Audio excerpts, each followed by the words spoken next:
U Crnoj Gori porodično nasilje se i dalje često zove porodičnom stvari.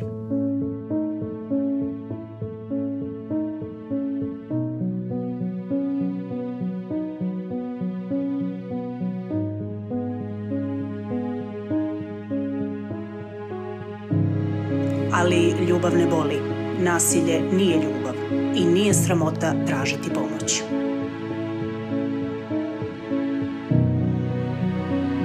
Žene se danas sve češće ohrabre da progovore, da kažu dosta je, jer niko ne zaslužuje život u tišini, bolu i strahu. Naš tim ne broji slučajeve.